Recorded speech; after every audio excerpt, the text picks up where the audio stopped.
Bismillahirrahmanirrahim. Assalamualaikum warahmatullahi wabarakatuh.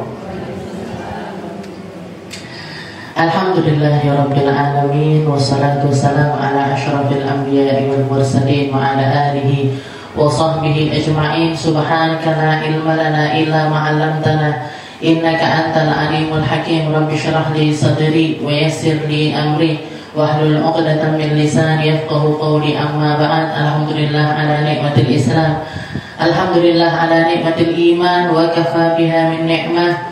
Alhamdulillah, segala puji bagi Allah Subhanahu wa ta'ala yang menjadikan kita umatnya Nabi Muhammad, yang menjadikan kita orang-orang yang berpegangan dengan Nabi Muhammad, menjadikan kita hamba-hamba yang selalu mengisi hati kita, pikiran kita, setiap apa yang kita lakukan dengan muamalahnya Nabi Muhammad sallallahu alaihi wasallam.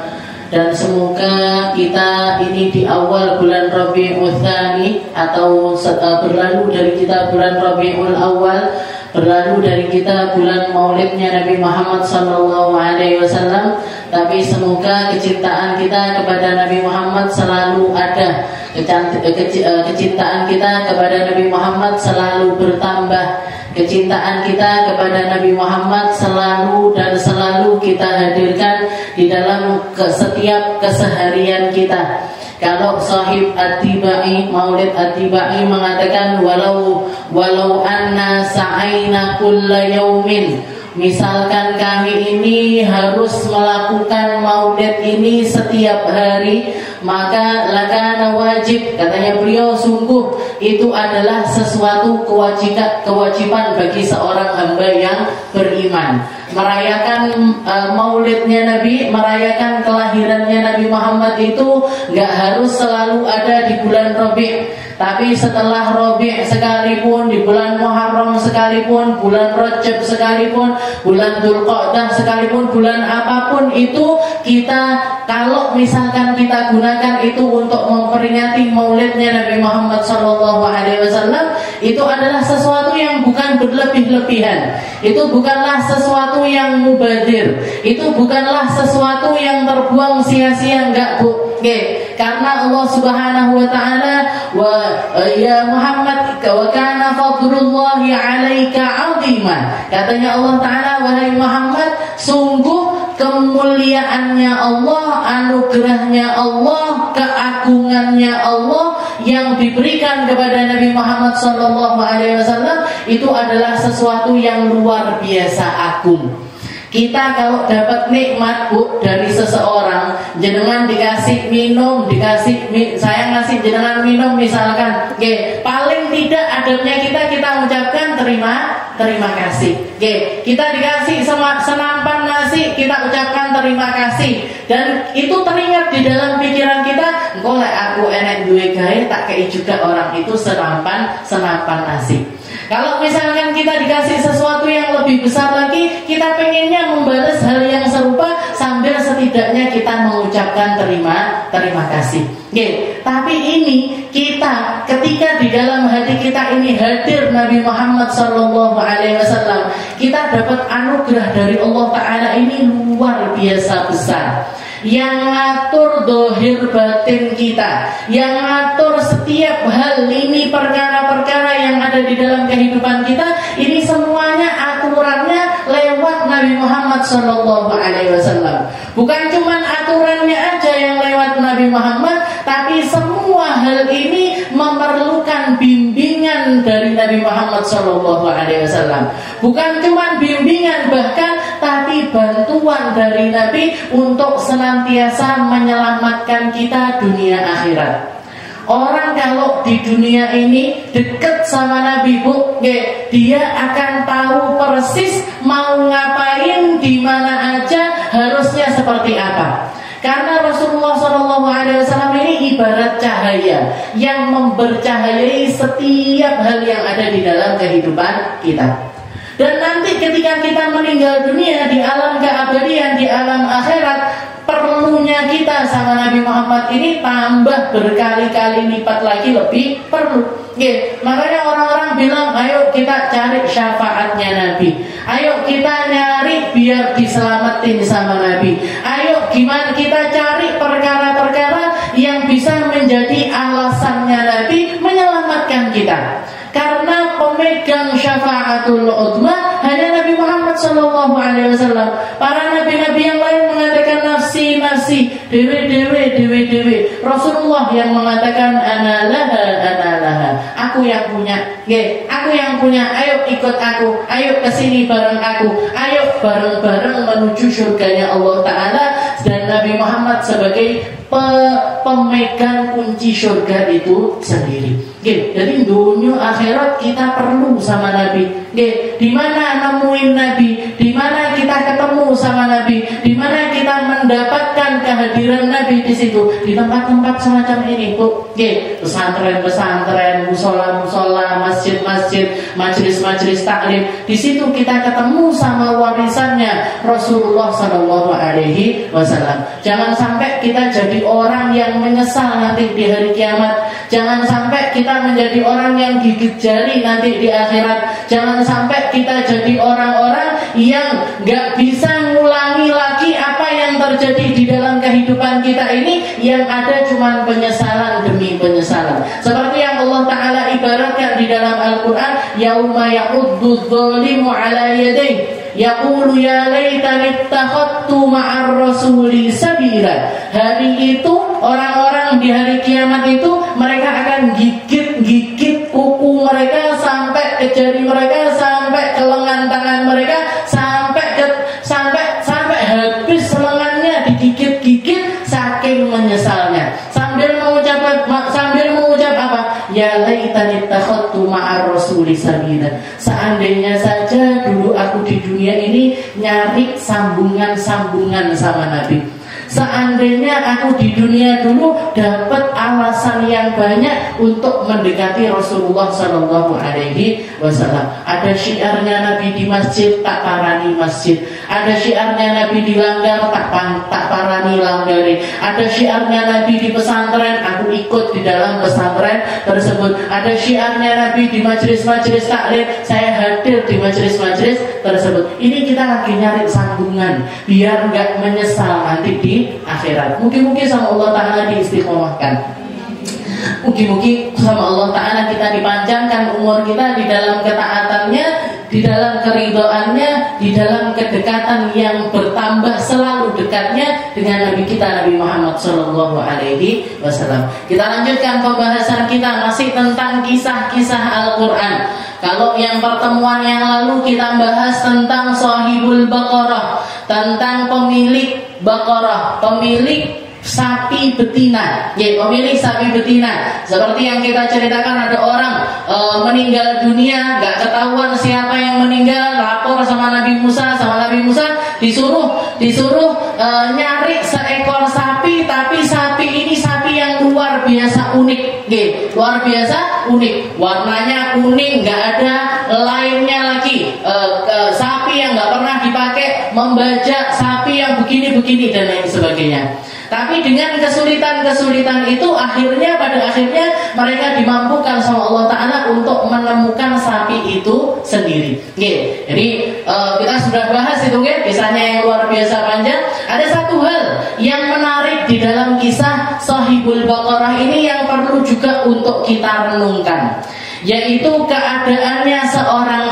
ayah yang menitipkan sapinya kepada Allah Subhanahu wa Ta'ala untuk nanti diwariskan kepada putranya. Jadi bapak ini punya sapi, pemilik sapi betina yang warnanya kuning itu tadi, kuning keemasan itu tadi. Dia bawa sapinya, ketika itu masih kecil, sapinya dibawa ke dalam hutan. Setelah itu dia mengatakan kepada Allah Ta'ala, ya Allah, istauda'naha lillah. Saya titipkan sapi ini kepadamu ya Allah, berikan kepada putraku nanti setelah dia itu cukup umur. Nanti setelah dia dewasa, tolong jenengan jaga, nanti kembalikan lagi kepada putra saya. Jadi ini keyakinannya seorang bapak ini tadi, keimanannya seorang bapak ini tadi kepada Allah Subhanahu wa Ta'ala. Ini adalah pelajaran yang banyak sekali terjadi di dalam Al-Quran. Salah satu hal yang harus kita lakukan lakukan di dalam menjaga diri kita, harta kita, orang-orang yang kita sayangi, termasuk kepada anak-anak kita adalah jangan melulu menjaganya dengan penjagaan pribadi kita sendiri. Karena kita nggak akan mampu, Bu, jagain mereka 24 jam ini nggak mampu. Jagain mereka, apalagi kalau anaknya sudah sekolah, anaknya sudah punya teman yang lain, anaknya sudah kuliah. Nah ini nggak bisa kita menjaga mereka secara keutuhan seperti ketika mereka ini masih kecil-kecil. Apa yang harus kita lakukan? Titipkan kepada Allah Subhanahu wa Ta'ala. Titipkan kepada Allah Ta'ala. Allah Ta'ala itu adalah sebaik-baik penjaga. Allah Ta'ala adalah sebaik-baik penjaga. Nabi Muhammad SAW juga pernah menceritakan ada seorang laki-laki ambil uang hutangan kepada salah seorang sahabatnya. Tapi rumah mereka ini berjauhan. Bahkan kalau mau ke rumah temannya ini harus naik kapal dulu. Harus naik kapal dulu. Jadi si laki-laki tersebut mendatangi saudaranya yang berada di seberang lautan karena dia punya hajat untuk butuh uang dalam nominal yang besar, dan dia tahu salah satu sahabatnya ini punya kemampuan untuk ngutangi, maka didatangi orang tersebut. Hutanglah dia dengan nominal yang besar. Misalkan kalau uang Indonesia, misalkan minjem 50 juta, misalkan seperti itu. Besar nggak mau buat 50 juta? Besar banget gitu. Aku minjem ya, aku pinjam uang, berapa? 50 juta. Ya sudah, nih tak pinjemin uang 50 juta. Dicatat apa enggak? Dicatat apa enggak? Katanya laki-laki tersebut, kafa billahi syahida. Cukup Allah Ta'ala jadi saksi kita. Terus kamu mau mewakilkan ini untuk kepada orang lain apa enggak? Kafa billahi wakila. Kata temannya ini tadi, dia mengatakan saking percayanya sama temannya, cukup Allah Ta'ala yang jadi saksiku, cukup Allah Ta'ala yang menjadi wakilku. Bawaan uang ini nanti sebulan lagi kembalikan kepada diriku. Jadi minjem dengan jangka waktu yang sekian. Dengan jangka waktu yang sekian. Akhirnya sudah dipinjam, dibawa pulang kan, dipakai untuk keperluannya. Sampai sebulan kemudian sudah waktunya dia mengembalikan. Dia sudah bawa uangnya ini tadi, mau pergi ke seberang lautan, tapi ternyata lautnya itu dalam keadaan yang nggak aman. Badai, gelombangnya kencang, ini itu dan lain sebagainya. Sedangkan temannya yang minjemin ini sudah nunggu di pinggir pantai karena temannya ini janji hari itu dia bakalan datang. Jadi koncone ngenteni, yang satunya lagi bingung, sudah bawa uangnya ini, sudah bawa uangnya mau dikembalikan, tapi bingung gimana caranya mengembalikan. Gak ada kapal, gak ada kendaraan yang bisa bawa dia untuk sampai ke seberang. Akhirnya dia memutuskan, dia melihat ada satu pohon, ada satu pohon yang tengahnya itu berlubang besar, tapi bisa ditutup, tapi bisa ditutup. Maka dia bilang, gini aja lah, tak taruh aja uang ini di dalamnya pohon ini tadi. Terus tak kenterne biar nyampe ke seberang. Biar nyampe lagi ke seberang. Setelah itu dia nulis di dalam tempat itu tadi, dia nulis di dalamnya itu ditulis gini. Wahai saudaraku, mohon maaf aku nggak bisa mendatangi dirimu hari ini. Tapi ketahuilah aku ketika kita berjanji Allah Ta'ala menjadi saksi kita, ketika kita berjanji Allah Ta'ala yang menjadi wakil kita, saya titipkan juga uang ini kepadamu, semoga nyampe. Allah Ta'ala yang akan menjaganya, Allah Ta'ala yang akan menjadi wakil dari uang ini. Digenter nih Bu, uang 50 juta itu tadi digenter nih. Sampai jalan-jalan sampai ke pinggir pantai.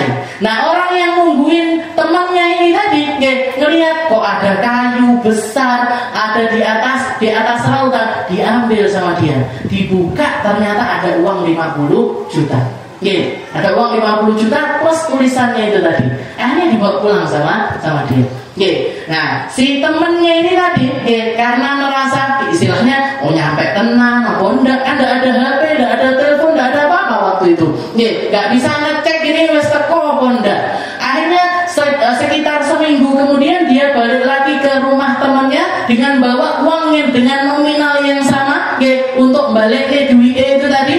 untuk mengembalikan uangnya itu tadi, dia bawa nominal yang sama dibawa ke temannya. Ini utang saya. Kata temannya, utang apa? Bukankah kamu sudah bayar? Masa kamu nerima uang yang saya tak kintir neneng goni laut itu tadi? Iya. Cukup bagi kita Allah sebagai wakil, cukup bagi kita Allah Ta'ala sebagai syahid. Tapi ojo ditiru Bu. Ini zaman dulu sekali, di mana orang-orang hatinya murni, di mana orang-orang itu baik-baik, di mana orang-orang itu ketakwaannya kepada Allah Ta'ala itu tidak tergoyahkan dengan apapun, di mana keyakinan mereka ini kokoh berdiri luar biasa di hadapan Allah Subhanahu wa Ta'ala. Boleh jangan melakukan hal yang semacam ini, tapi dengan orang-orang tertentu. Lah enggak entar jenengan mesti. Ditipu sana, ditipu sini.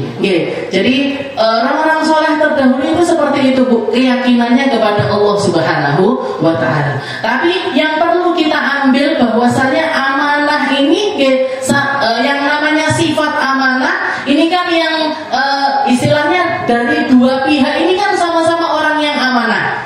Yang minjem yo amanah orangnya, yang minjemin juga orang yang amanah. Kalau misalkan dia nggak amanah, nggak roh, bayar utang ya tak tompo 2 kali lipat akhirnya. Nah, yang banyak orang zaman sekarang itu seperti itu. Dagangan kelebihan nggak ngomong, kalau kurang protes. Kalau kurang protes, kalau kelebihan nggak ngomong. Kalau utang kalau nggak ditagih nggak roh. Nggak roh. Ini orang zaman sekarang. Jadi amanah itu dikatakan memang salah satu hal yang pertama kali dicabut sama Allah Ta'ala pelan-pelan itu adalah sifat yang namanya amanah. Padahal Nabi Muhammad SAW mengatakan la imana liman la amanatalah. Nggak punya iman orang yang nggak bisa dikasih amanah. Tandanya orang beriman itu apa? Yo amanah. Amanah sama hartanya sendiri, amanah sama hartanya saudaranya, amanah sama hartanya orang lain, amanah tentang rumah tangganya, amanah tentang orang tuanya, amanah tentang anak-anaknya, amanah tentang setiap ucapannya, amanah. Ini adalah tandanya orang yang beriman. La imana liman la amanatalah, kata Nabi, nggak beriman orang yang nggak memiliki sifat amanah. Jadi semua perkara yang ada di dalam kehidupan kita ini amanahnya Allah Bu. Badan kita ini amanah dari Allah Ta'ala. Nggak boleh diperlakukan seenak kita, itu nggak boleh. Alisku kok tipis men, tak kadeli, dikasih tung apa istilahnya di extension katanya, apa dijeboli, apa istilahnya ditanami bulu-bulu biar tumbuh lagi. Kalau secara alamiah dia tumbuhnya masih nggak apa-apa. Yang banyak orang sekarang dilai pisan bernuno ditato. Namanya apa ini? Sulam alis lah, sulam bibir lah, sulam pipi, sulam hidung, kabeh disulam. Padahal ini salah satu jalannya setan yang pertama kali dijanjikan di hadapan Allah Subhanahu wa Ta'ala. Katanya iblis ketika diusir sama Allah Ta'ala, dia mengatakan ya Allah, fala yughayyirunna khalaqallah. Ya Allah, aku berjanji akan aku bikin mereka ini enggak bersyukur kepadamu, dan akan aku bikin mereka ini jadi orang-orang yang tidak puas atas apa yang mereka dapatkan darimu. Setelah itu mereka akan merubah-rubah bentuk yang sudah Allah Ta'ala berikan kepada mereka. Lidah api-api disuwek, kuping api-api dibolongi, siji loro telu papat lima enam. Kalau cuma satu nggak apa-apa, itu sebagai penanda yang ini anak perempuan, yang ini anak laki-laki. Anak laki-laki pakai ditindik seperti itu, gimana hukumnya? Haram Bu. Apanya sekarang bukan cuma hidung, bukan cuma telinga yang ditindik, hidung ya ditindik, sini ya ditindik, lidah ya ditindik, mana aja ditindik kabeh. Jadi fala yughayyirunna khalqallah. Dan ketika kita masuk di dalam pintu ini tadi, pintu merubah ciptaannya Allah Ta'ala, di situ pintu pintu-pintu setan yang lainnya itu akan sangat mudah sekali untuk datang kepada kita. Nggih, orang yang nggak puas, kukuku kok ngene tok ya polosan dikuteki. Nggih, setelah dikuteki nanti mau sholat bingung kudu dilahiri dhisik. Nanti kalau ngilangi kadang-kadang nggak hilang, nggak bersih ngilanginnya. Akhirnya apa? Air wudu nggak bisa masuk. Kalau air wudu nggak bisa masuk gimana berarti? Wudunya nggak sah. Wudunya nggak sah berarti gimana? Sholatnya nggak sah. Oke, terus lebih tambah lagi banyak lagi kesalahan-kesalahan yang lainnya. Orang-orang yang pakai make up, kerja pakai make up, lipstick waterproof, alis waterproof, pipi waterproof, kabeh waterproof. Akhirnya apa? Setiap kali mau masuk sholat kosok, nggak bersih, sama aja. Makanya Nabi Muhammad mengatakan sesungguhnya inna ammata adabil qabr, sesungguhnya paling umumnya orang disiksa di alam kubur itu adalah karena mereka itu layatanazzahuna minal baul, mereka itu nggak tuntas di dalam kencingnya. Apa alasannya kok mereka disiksa karena nggak tuntas kencingnya? Karena ketika mereka kencing tapi kencingnya ini nggak selesai, dia berdiri nggak ngerasa kalau kencingnya ini keluar. Setelah itu, yang harusnya dia istinja lagi dia nggak istinja, yang harusnya dia ganti bajunya karena kena najis dia nggak ganti baju, sholat pakai baju yang najis, sholat pakai wudhu yang nggak sah, sholat pakai istinja yang nggak sah. Akhirnya rentetannya ini macam-macam. Ini masalah make up, masalah pakai kutek, masalah berhias diri dengan hal-hal yang semacam itu masuknya sama Bu di dalam bab ini. Masuknya sama di dalam kebenaran kita ketika kita bertoharah, ketika kita cebok, ketika kita wudhu, setelah itu kita sholat. Makanya para ulama mengatakan sesungguhnya nanti di hari kiamat itu awalul ma yuhasab, pertama yang dihisab dari seorang hamba itu adalah tentang sholatnya. Itu di hari kiamat. Tapi di alam kubur pertama yang dimintai pertanggungjawabannya sama Allah Ta'ala adalah tentang toharahnya kita, adalah tentang kebersihan diri kita. Cebok harus benar, mandi wajib harus benar, wudhu harus benar. Kenapa? Karena kalau semuanya ini sudah salah, ini sudah jalan pembuka tentang kerusakan sholat kita, tentang ketidakabsahannya sholat kita. Makanya kudu hati-hati. Harus hati-hati tentang perkara-perkara yang semacam. Badan ini amanah dari Allah Ta'ala, tidak boleh diperlakukan seenaknya kita, tidak boleh kita pakaiin perkara-perkara yang Allah Ta'ala haramkan atas hal tersebut. Anak kita amanah dari Allah Ta'ala, dididik yang benar, dikasih makanan yang benar, dicarikan harta yang halal untuk makannya mereka, pakaiannya mereka, sekolahnya mereka, semua hal yang berkaitan dengan tumbuh kembangnya mereka harus kita carikan dari harta yang paling halal. Harus dari harta yang paling halal. Bahkan penjagaan ini harusnya bukan cuma setelah mereka lahir, bahkan ketika sebelum mereka lahir sekalipun. Kalau kita lihat di dalam Al-Quran, Allah Ta'ala menceritakan tentang Sayyidah Hannah. Sayyidah Hannah itu istrinya Imran, orang tua dari Sayyidah Maryam. Orang tua dari Sayyidah Maryam. Betapa detailnya Allah Ta'ala menceritakan tentang mereka. Ketika ketahuan lagi hamil, Sayyidah Hannah langsung mengatakan kepada Allah, ya Allah, ini nadartu laka ma fi batni muharraran fataqabbal minni. Ya Allah, saya lagi hamil ini. Ya Allah, anak yang ada di dalam perut saya ini saya nadarkan untukmu, buat jenengan ya Allah. Saya enggak mengharapkan bermesra-mesraan sama dia, saya enggak mengharapkan nyayang-nyayang dia, saya enggak mengharapkan gendong-gendong dia. Kalau dapat itu semuanya, itu adalah penghibur untuk diri, bonus istilahnya. Bonus kalau saya diperkenankan nyayang-nyayang dia, kalau saya diperkenankan ngelus-ngelus dia, kalau saya diperkenankan untuk bercanda-bercanda sama dia, itu bonus. Tapi anak yang ada di dalam perut saya ini, ya Allah, saya nadarkan hanya untukmu. Saya tumbuh kembangkan dia hanya untuk mengabdi kepadamu. Ini nadartu laka ma fi batni muharraran fataqabbal minni. Terima ya Allah. Setelah ketahuan begitu lahir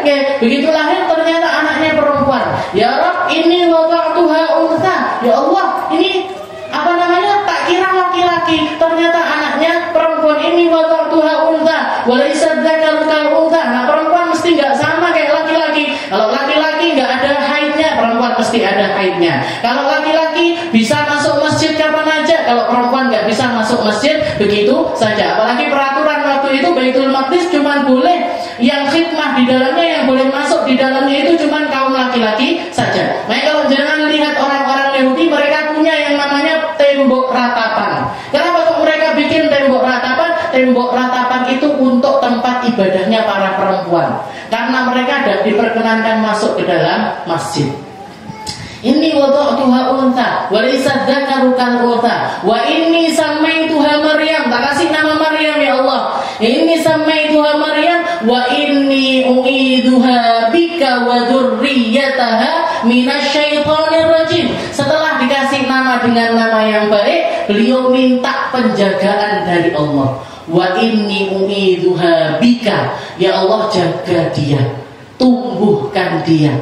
U'iduha wa dzurriyyataha, serta anak cucunya Maryam ini nanti ya Allah kasih penjagaanmu dengan penjagaan yang paling sempurna. Minasyaitonir rajim. Dari apa? Dari tipu dayanya setan.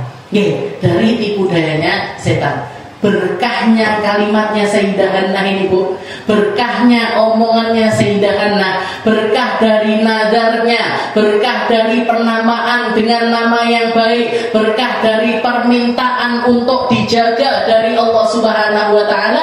Allah Ta'ala mengaruniakan dari perut seorang Maryam ini seorang anak laki-laki yang akan mematikan fitnah paling besar yang Allah Ta'ala berikan kepada umat manusia. Siapa? Dajjal. Yang bunuh Dajjal nanti adalah Nabi Allah Isa. Fitnah paling besarnya umat manusia adalah Dajjal. Yang nanti akan membasmi Dajjal adalah Sayyidina Isa. Isa putranya siapa? Putra dari seorang anak perempuan yang dijaga dengan penjagaan sempurna oleh Allah Subhanahu wa Ta'ala. Makanya ibu-ibu kalau hamil, kalau hamil itu kan biasanya disuruh sama kiai-kiai, disuruh sama ustaz-ustaz, Bu, banyak-banyak baca surat Maryam, Bu, banyak-banyak baca surat Yusuf, Bu, banyak-banyak baca surat Muhammad. Kenapa? Biar kalau anaknya perempuan punya akhlak kayak Sayyidah Maryam. Kalau punya anak laki-laki punya ketakwaan semacam Nabi Allah Yusuf. Ditambah lagi kalau mau itu anaknya laki ataupun anaknya perempuan bisa menirukan apa yang menjadi jalan hidupnya Nabi kita Nabi Muhammad Sallallahu Alaihi Wasallam. Umi saya itu sering cerita Bu, Umi kata beliau Umi itu ya surat Maryam, surat Yusuf sama surat Muhammad itu sudah setengah hafal. Kenapa Mi? Lawang hamil Kak Nisma setiap hari baca, hamil kamu setiap hari baca, hamil adik saya Sayyidah Khadijah itu juga setiap hari baca. Setelah itu adik saya namanya Segaf yang meninggal di Al-Bahjah Cirebon, umur 12 tahun meninggal, itu juga setiap hamil 9 bulan setiap hari baca. Terakhir adik saya Lutfia itu juga setiap hari Bu. Jadi 3 surat ini setengah hafal katanya beliau. Jadi ini surat-surat seperti ini sambil dibayangkan Bu. Inni u'iduha bika wa dzurriyyataha minasyaitonir rajim. Terutama di dalam kalimat itu. Biar apa? Biar anak-anak kita ini jadi orang-orang yang dijaga sama Allah Ta'ala dohiran batinah. Dohirnya dijaga, batinnya juga dijaga sama Allah Subhanahu wa Ta'ala. Ini yang namanya amanah. Anak-anak kita titipkan. Ada satu kisah di zaman as-salafun as-shalihin dulu, ada seorang laki-laki yang setiap kali mau pergi, setiap kali keluar rumah, dia itu selalu minta kepada Allah Ta'ala untuk keluarganya ini dijaga. Dan ketika itu dikatakan si suami ini mau safar. Kalau orang zaman dulu safar itu mesti lama, bepergian itu mesti lama, nggak bisa sehari itu nggak bisa. Jadi dagang keluar kota, jadi agak lama. Nah, istrinya waktu itu lagi hamil besar. Istrinya lagi hamil besar. Yang biasanya dia minta penjagaan untuk seluruh keluarganya, waktu itu saking senengnya dengan kehamilan istrinya, dia itu mintanya sama Allah Ta'ala gini, istauda'na, ya Allah saya titipkan janin yang ada di dalam perut istri saya kepadamu. Lali bojone tidak diminta dijagain, yang minta dijagain anaknya aja. pergi safar, ternyata istrinya melahirkan, istilahnya istrinya ketika hamil besar itu tadi terjadi hal-hal yang tidak diinginkan sampai akhirnya meninggal dunia. Orang ibu hamil kalau meninggal kan zaman dulu belum ada sesar dan lain sebagainya. Orang-orang ngiranya anaknya juga mesti melok mati. Anaknya juga mesti melok mati. Akhirnya dikuburkan anak-anaknya. Anaknya yang ada di dalam perut. Begitu suaminya ini datang,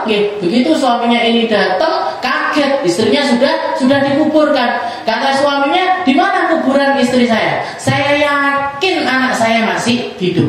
Karena ketika saya pergi, saya mintakan Allah Ta'ala untuk menjagakan putra saya.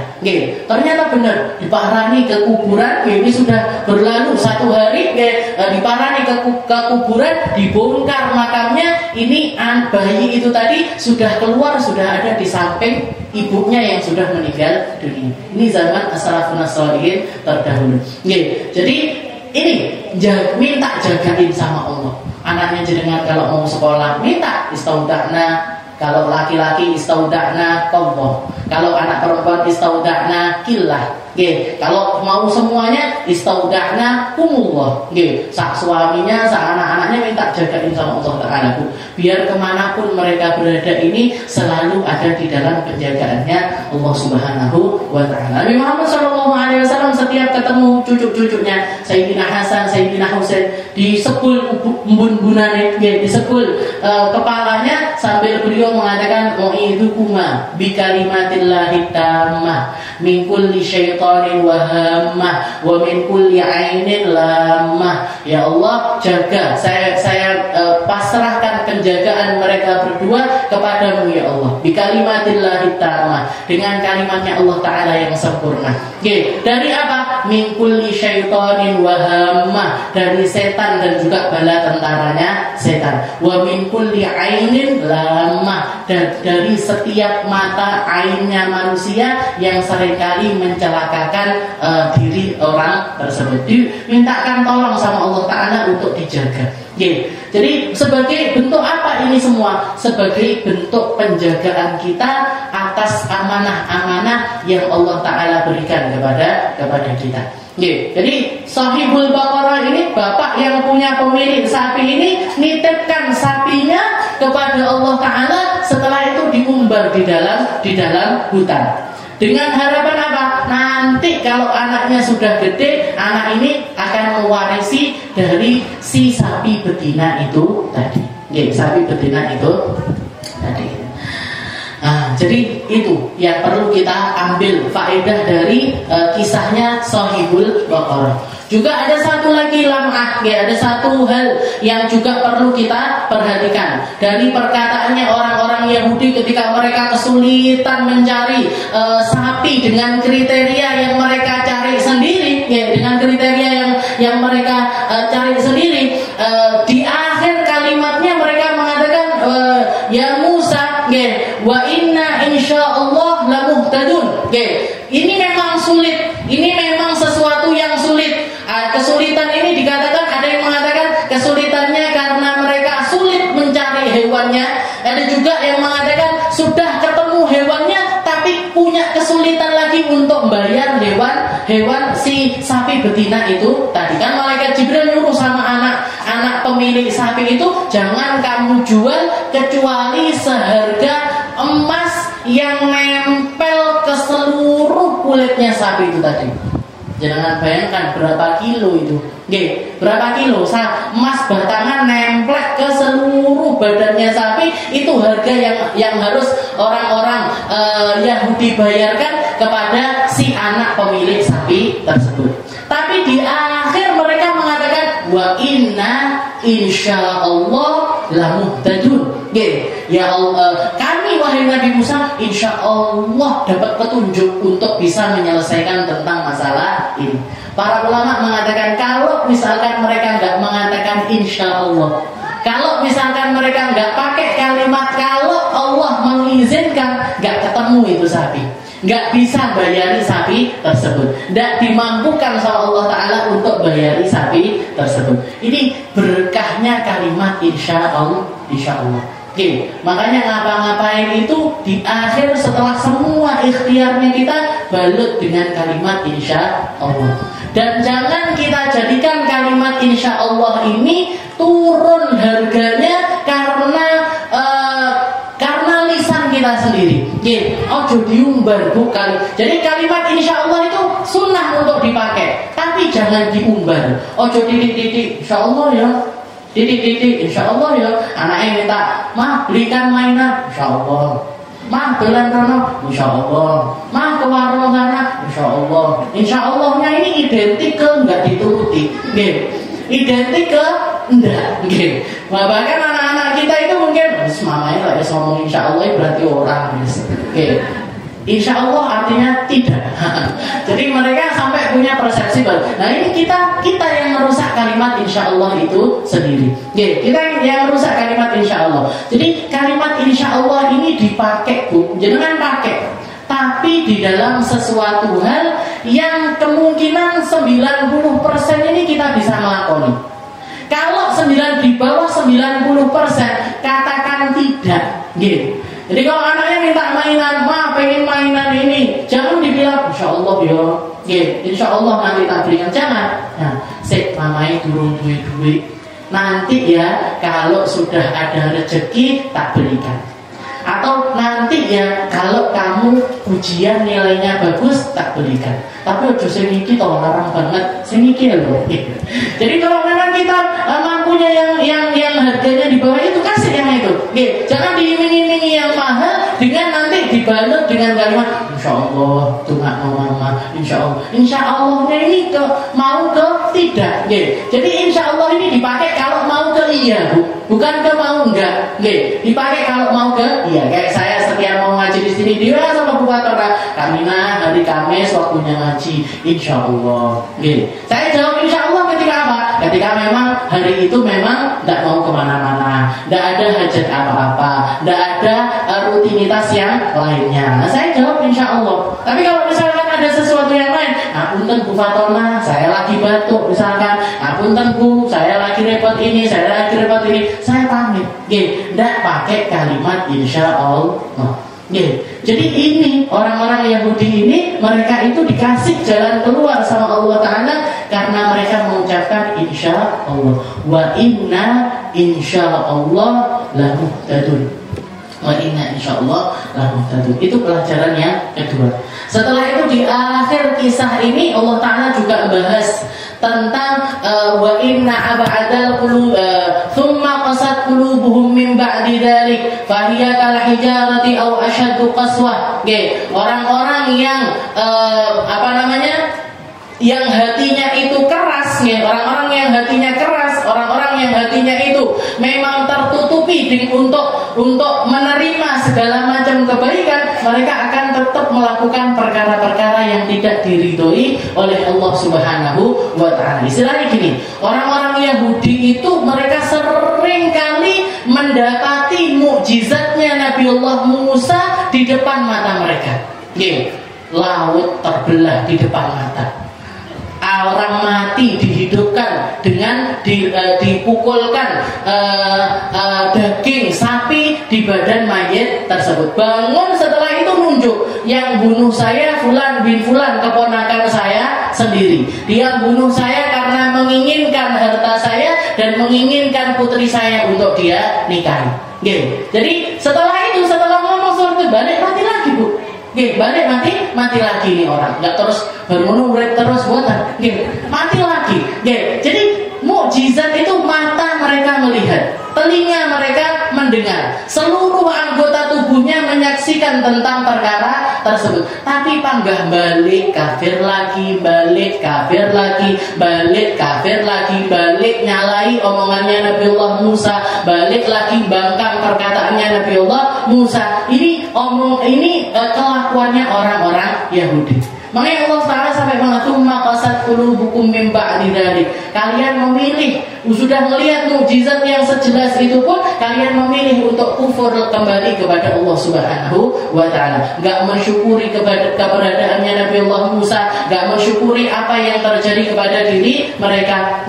Dan hati itu Bu, Allah Ta'ala mensifati hati itu kalau sudah keras bahkan bisa lebih keras dibandingkan batu sekalipun.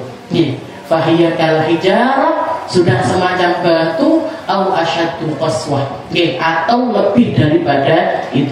Makanya salah satu hal yang perlu kita jaga ini, hati ini harus dijaga untuk tidak menjadi keras. Hati ini harus dijaga kelembutannya. Hati ini harus dijaga sofa'uhu, kemurniannya, kebersihannya, biar selalu dalam keadaan yang utuh, nggak keras. Kenapa? Kalau keras ini adalah hati yang dikatakan oleh Nabi Muhammad SAW, wa inna ab'ada qulubin nasi, sesungguhnya hati yang paling jauh dari Allah Ta'ala adalah mereka-mereka yang berhati keras. Orang-orang yang paling jauh dari Allah Ta'ala adalah mereka-mereka pemilik hati yang keras. Kalau Sahibuz Zubat mengatakan wa inna ab'ada qulubin nasi min rabbina rahim qalbun qasi fakun minal imani fi mazidin wa fi safa'il qalbi la tajdidin bi kathratis salati wat ta'ati wa tarki malin nafsi min syahwati wa syahwatun nafsi ma'ad dunubi mujibatani qaswatal qulubi. Salah satu ulama kita mewasiatkan kepada kita, beliau mengatakan wa inna ab'ada qulubin nasi, sesungguhnya hati yang paling jauh dari Tuhan adalah min rabbina rahimi qalbu qasi, dari Tuhan kita yang Maha Penyayang adalah hati yang keras. Fakun minal imani fi mazidin, maka selalulah kamu itu memiliki hati-hati yang memiliki keimanan-keimanan yang terus kamu tingkatkan, yang terus-terusan kamu tingkatkan. Fakun minal imani fi mazidin. Jadi iman kita ini harus terus ditambahi untuk mencegah dia itu mengeras. Fakun minal imani fi mazidin wa fi safa'il qalbi la tajdidin. Dan kamu harus terus-terusan memperbaharui keadaan hatimu. Salah taubat, berdosa minta ampun, melakukan kesalahan istighfar, salah sama orang minta maaf. Itu semuanya adalah cara kita untuk menjaga hati ini terus ada di dalam kemurniannya. Wa fi safa'il qalbi la tajdidin. Hati ini harus terus diperbarui, Bu. Terus di-refresh. Terus-terusan kita lihat, terus-terusan kita perhatikan keadaannya piye, haliahnya gimana, sukaannya dia apa, muamalahnya sama orang gimana, rasanya gimana. Kalau melihat orang mendapatkan kenikmatan, senang apa enggak? Kalau melihat ada orang dapat rezeki, senang apa enggak? Kalau melihat ada orang lebih tinggi daripada kita, senang apa enggak? Melihat orang-orang berada di dalam kebaikan, senang apa enggak? Kalau sampai enggak senang, ada yang salah dari hati kita. Tanggone itu mobil anyar, belum sampai seminggu beli mobil baru, motor naik teko, wes lah lorong nah. Nah ini berarti apa? Bukan motornya, mobilnya yang salah, Bu, kita yang salah. Wa fi safa'il qalbi la tajdidin. Makanya kudu terus, loh, aku kok loro iki? Loh, kok sakit ini? Loh, kok benci ini? Loh, kok dendam ini? Loh, harus terus-terusan kita benerin. Kenapa? Karena kalau dibiarkan, Bu, enggak dibiarkan ini hati diikuti bencinya, diikuti enggak senangnya, diikuti enggak syukurnya, diikuti enggak sabarnya, diikuti. Itu yang bikin hati kita ini tambah keras. Dimulainya bukan dari kekerasan, seperti yang disifatkan sama Nabi Muhammad SAW. Hati manusia itu seperti kertas warnanya putih. Setiap kali dia melakukan kesalahan, setiap kali dia berdosa, setiap kali dia itu memiliki penyakit hati, itu kayak kita tinta hitam di situ, tik, naruh lagi, tik, naruh lagi, tik, naruh lagi, tik, terus sampai hati itu penuh gelap hitam semuanya. Kalau sudah gelap hitam semuanya, balik kertasnya. Kalau sudah balik kertasnya, ini yang akan mulai mengeras. Yang bikin hati ini tadi mulai mengeras. Kalau sudah hatinya orang keras, mau dinasehati sama wali kutub sekalipun nggak ngaruh. Mau dinasehati sama Nabi, sama Rasul sekalipun nggak ngaruh. Kayak hatinya Abu Jahal, kayak hatinya Abu Lahab, kayak hatinya orang-orang kafir Quraisy. Di depan mata ada Nabi Muhammad SAW, tapi nggak ngaruh. Kenapa? Hatinya wis malik. Hatinya sudah penuh dengan kebencian, hatinya sudah penuh dengan kedengkian, hatinya sudah penuh dengan kesombongan, sehingga siapapun kebenaran sejelas apapun, seterang matahari sekalipun, nggak akan bisa memperbaiki keadaan hati tersebut.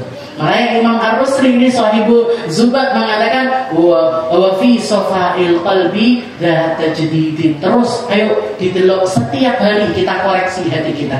Enek sing salah apa ndak? Nggih, kudune ngene iki krasa, kudune koyo ngene iki kita ada rasa di dalam diri kita ini kok ndak krasa nek. Nah, benar nih, ada yang salah, ada yang salah. Nggih, wa fi safa'il qalbi la tajdidin. Gimana caranya memperbaharui terus biar dia terus ada di dalam kebaikan?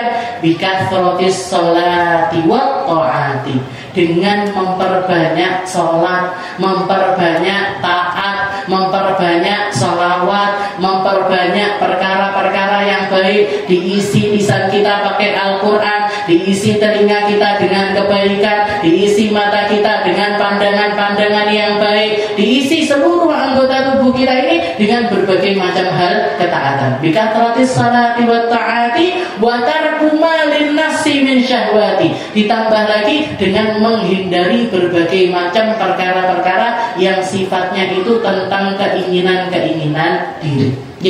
Melawan hawa nafsu, melawan keinginan diri sendiri.